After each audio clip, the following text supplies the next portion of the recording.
අයිබෝන් අද අපි හදන්න යන්නේ මිල්ක් ටොෆිස්. මිල්ක් ටොෆිස් කියවට මම මේක වඩාත් රසවත් කරගන්න නට්ස් වර්ග කීපයක් සහ සුල්තානා එකතු කරලා තියෙනවා. ඔබට කැමති නම් ඒව නැතුව වුණත් හදාගන්න පුළුවන්. මේ මිල්ක් ටොෆි එකේ තද ගතිය වැළැක්වීමට මම මෙහිදී ගාගත්ත පොල් කෝප්පයක් විතර එකතු කරලා තියෙනවා. මම මේකට එකතු කරා කජු මද කීපයක්, ඒ වගේම සුල්තානා කියන්නේ වියලි මිදි, රට කජු, ආමන්ඩ් සහ පොතු ඉවත් කරගත් පිස්ටාචියෝස් ඇට කීපයක්. දැන් අපි බලමු අවශ්‍ය අනිකුත් දේවල් මොනවද කියලා. ග්‍රෑම් 525 උකු කිරි ටින් එකක්, සීනි ග්‍රෑම් 350ක් පමණ, ඒ වගේම සිහින්ව ගාගත්ත පොල් කෝප්පයක්.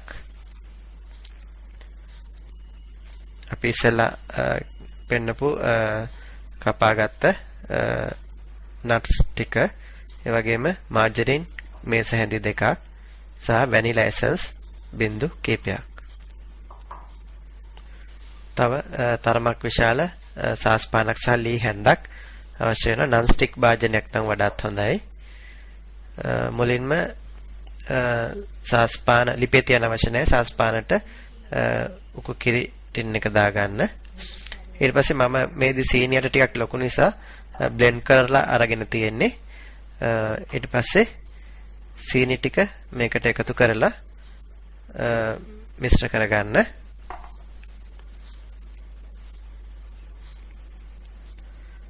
පිටි වගේ තිබුණාට මේක සීනි මම ග්‍රයින්ඩ් කරලා අරගෙන තියෙන්නේ. ටින් කිරි ටින් එකෙන් කාලක් පමණ වතුර අරගෙන ටින් එකේ තියෙන ඉතිරි කිරි ටික සෝදලා මේ විදිහට එකතු කරගන්න.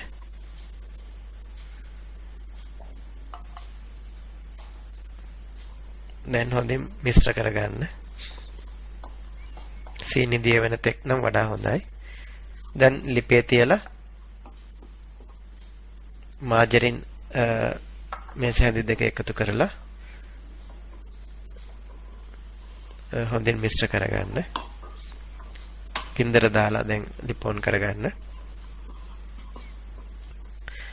ඊටාම අඩු ගින්දරේ මෙහෙම උතුරලා උකු වෙන තෙක් දිගටම හැඳි ගන්න. බොහෝ විට අඩිය අල්ලන්න ඉඩ තියෙනවා. ඒ නිසා නනවත්වාම මෙහෙම සෑම තැනම හොඳින් හැඳි ගෑවෙන විදිහට හැඳි ගන්න අවශ්‍යයි. ඊට පස්සේ මේ පදමට ආවට පස්සේ අපිට පුළුවන් ගාගත්ත පොල් කෝප්පය එකතු කරන්න.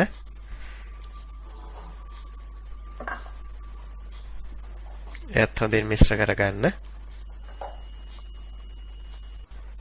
දැන් මේකේ වර්ණය ක්‍රමයෙන් දුඹුරු පැහැට හැරමින් පියවරෙන් පියවර උකු වෙන ඔබට බලන්න පුළුවන් මේ ඊළඟ පියවර. දැන් පෙරට වඩා උකු වෙලා වර්ණය තද පාට වෙලා.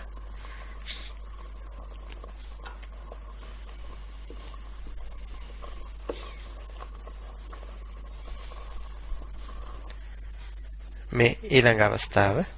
දැන් තවත් උකු වෙලා.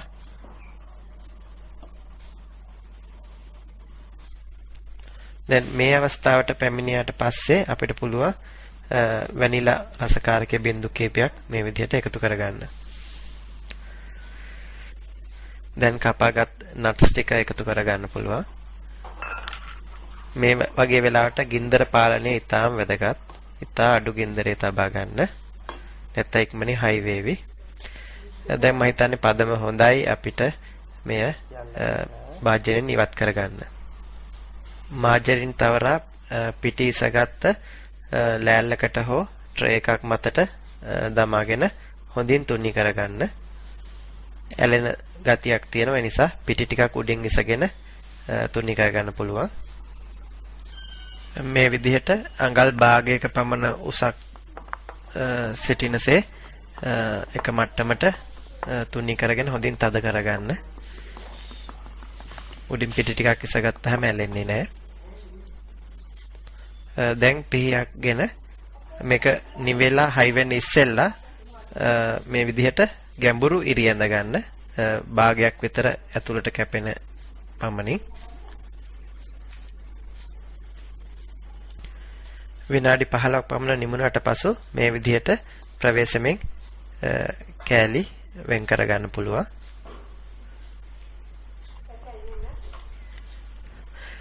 කිරි ටොෆි හැඳි ගාලා මහන්සි හින්දා දැන් ඉතින් මෙන්න මේ සාස් පානත් අරගෙන පැත්තකින් වාඩි වෙලා විවේක ගන්න පුළුවන්. ස්තුතියි.